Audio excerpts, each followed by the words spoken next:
Oats. Who is Halo Infinite for? What even is Halo Infinite? I will tell you. Halo Infinite is Halo 1 with the movement of Doom Eternal.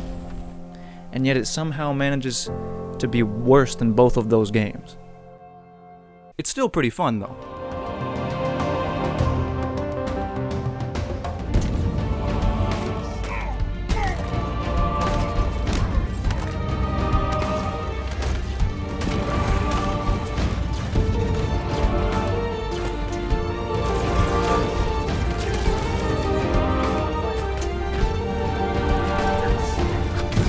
So how long will it take you to play this game before you know if it's for you or not?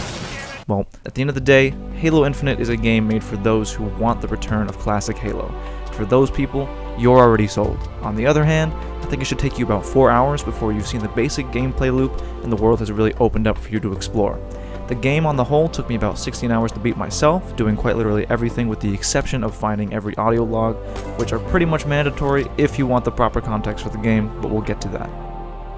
Visuals. I've got to be honest with you. Halo Infinite is one of the most bland butter cookies you get at Christmas next-gen games I have seen both artistically and from a graphical perspective. It has got some super basic looking forest environments that can absolutely throttle mid to even high-end PCs for no discernible reason. And while the environments all look fine, and the Forerunner environments can look particularly nice, especially as a love letter to the older game style, 343 has already shown us that they can make a beautiful looking game with Halo 4, a game that is now older than most people that play Fortnite. I do really like how they went back with the old character and weapon designs and kind of put their own DNA into it. It makes it feel more like an authentic Halo experience, and some people are going to love the visual direction of the environments. But with this iteration, I think 343 has taken a step back both graphically and artistically. They went from putting way too much new into their older games and not enough new here, which leads us into sound. The sounds in this game are so fucking communicative, clear, and crisp. All of your weapons sound distinct, you can tell what enemies are on the field at any given time.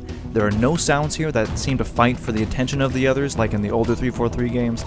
I think the sound effects are very well done. The voice acting is also quite notably better than it was in the older 343 games. Okay. If you can hear me in there, I hope you're ready. Please don't die.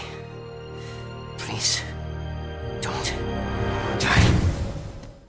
They've injected a lot more personality into both your allies and your enemies, which is quite a nice change of pace. On the other hand, we have the music, which has some of the same issues as the art style. This music is really, really good a lot of the time, and yet I personally can't remember any of it. Let's take the old games.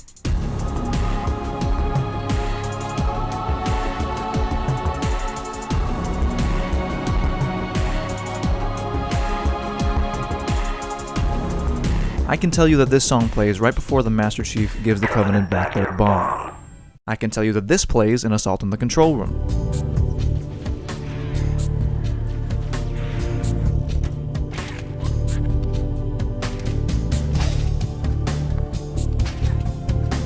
And I can even tell you that this plays when the Master Chief is trying to punch an alien because he made fun of his digital girlfriend.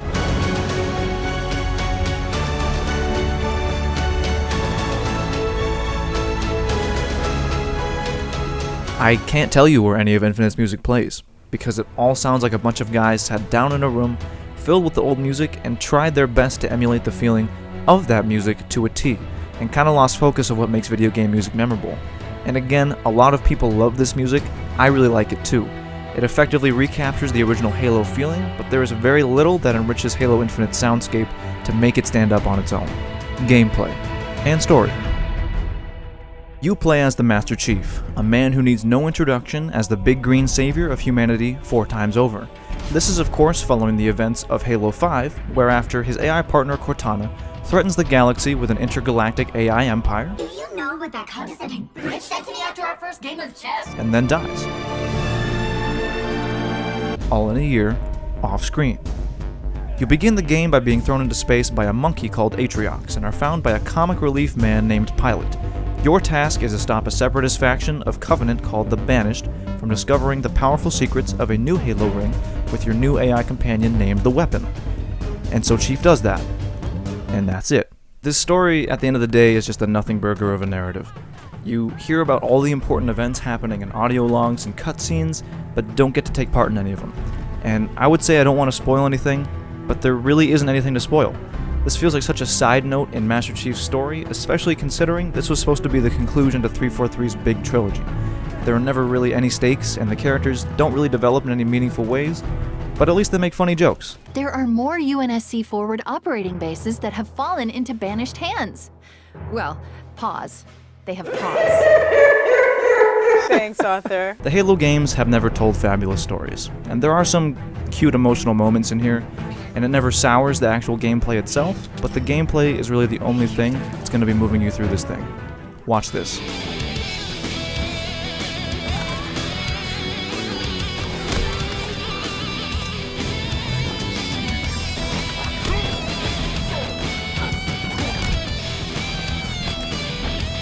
This is the Master Chief in the books joke if it were a game. The combat is the best part of this thing, hands down. 343 has taken the best things from the Bungie games and Halo 5, put them all together, and added a grappling hook. You also have the funny Marines back. I saw this one brute.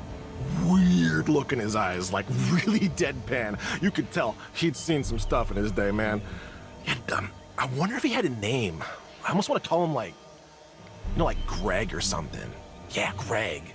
Yeah. Are you about to kick my ass or something? There is so much freedom of movement in the outdoor combat spaces that allow you to tackle things however you want.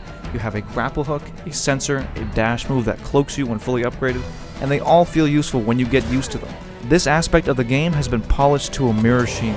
What hasn't been polished to a mirror sheen is the level design. Why is Halo now an open world? I will tell you why. Because this whole game is the Halo mission from Halo in Halo Infinite. Because they want to give you the freedom of doing whatever the hell you want, until they don't. The main story missions always begin in the open world, which is nice, and then they cram you down these Halo 1 copy-paste hallways and have you face off against these goofy bullet sponge bosses that just halts you from fighting the enemies that you want to fight. The weapon variety, utility, and the gadgets make most parts of this game a blast to play. You just gotta wade through a lot of bullshit to get to those parts sometimes. Halo Infinite is what we really wanted from Halo 4 back in 2012. Nothing is reinvented here, and very little of it feels original, but it feels like what should have been the next logical step in Halo's formula. It took a while for 343 to get here, but just like my ex-wife calling me for child support, they never gave up, and I respect that they've finally made meaningful steps in the right direction for this franchise. 3.5 out of 5. Worth your time.